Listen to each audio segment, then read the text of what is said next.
আসসালামু আলাইকুম। আজকে আপনাদেরকে থাইল্যান্ডের ঐতিহ্যবাহী শহর পাতায়া সম্পর্কে কিছু ধারণা দিব, যেটি কিনা থাইল্যান্ডের অন্যতম একটা জনপ্রিয় শহর। পর্যটক নগরী হিসাবে এটি পরিচিত।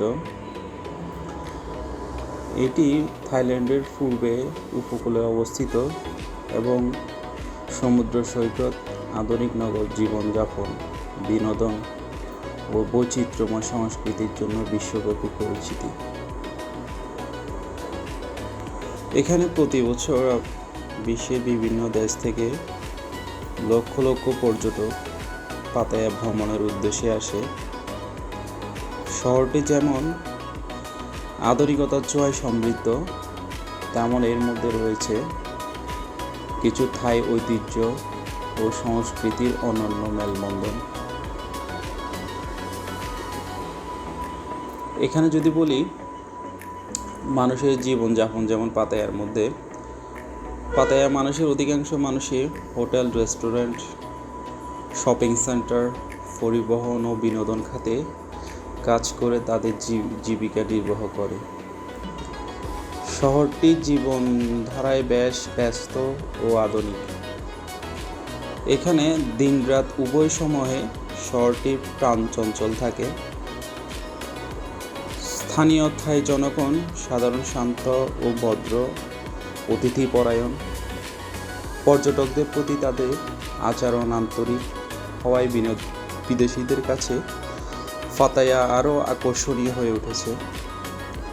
এখানকার অনেক মানুষ ছোট ব্যবসা, রাস্তার খাবারের দোকান কিংবা হস্তশিল্প বিক্রির মাধ্যমে জীবিকা নির্বাহ করে। সংস্কৃতি ঐতিহ্য যদিও পাতায়া আধুনিক বিনোদনের জন্য বেশি পরিচিত, তবু এখানে থাই সংস্কৃতি গভীরভাবে রয়েছে, যেমন বিভিন্ন বৌদ্ধ মন্দির, ঐতিহ্যবাহী উৎসব এবং থাই নৃত্য সঙ্গীত শহরের সংস্কৃতির পরিচয় বহন করে।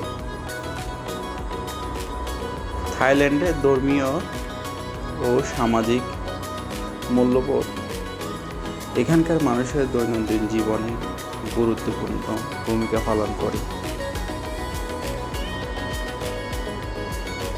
তো থাইল্যান্ডের অন্যতম অনেকগুলা শহর রয়েছে পর্যটকের জন্য, তবে লক্ষ লক্ষ পর্যটক প্রতি বছর এখানে ভ্রমণ করে শুধুমাত্র বিনোদনের আশায়। পর্যটকদের মধ্যে আমি যা দেখিয়েছিলাম, আমার যেটা অবজারভেশন ছিল সেটা হচ্ছে, আমি বেশিরভাগ ইউরোপের আর মিডল ইস্টের কিছু পর্যটকদের এখানে আসতে দেখি, এবং ওরা ম্যাক্সিমামই ইউরোপের মানুষ, যেমন ইতালি, ফ্রান্স, তারপরে জার্মানি, এসব দেশের নাগরিকরা বেশি ভ্রমণ করে, এখানে বিনোদনের উদ্দেশ্যে আসে। তবে সারা বছরে খুবই প্রাণবন্ত থাকে থাইল্যান্ডের বিভিন্ন শহরগুলো, যেমন পাতায়ার বিভিন্ন পর্যটক স্থান।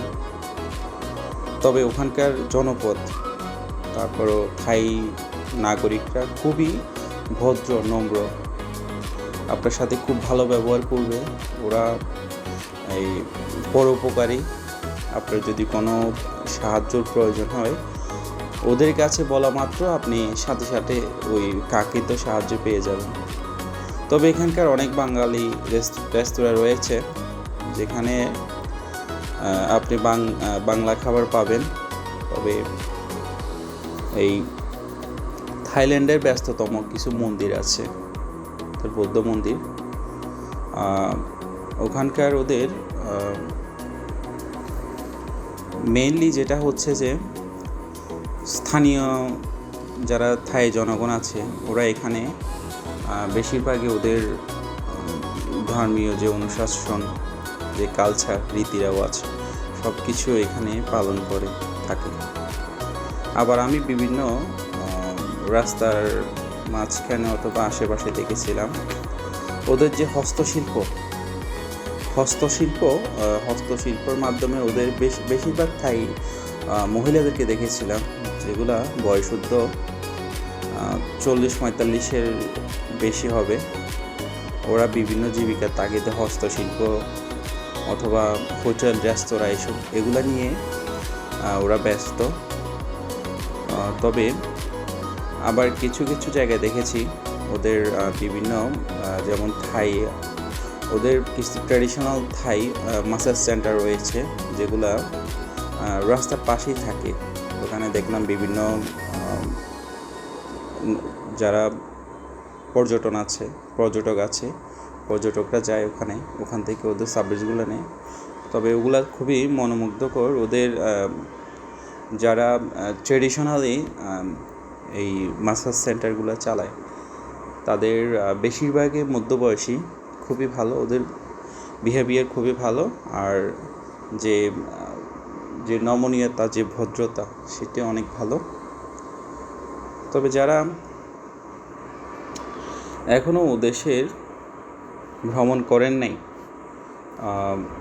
আমার পরামর্শ থাকবে যাবেন, যদি সুযোগ হয় অবশ্য যাবেন, গিয়ে দেখবেন।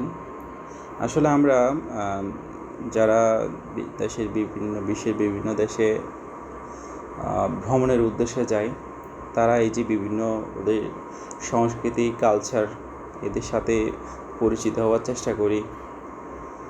আর ওগুলা আসলে কি বলবো, আমাদের দেশের মধ্যে খুবই কম দেখা যায়।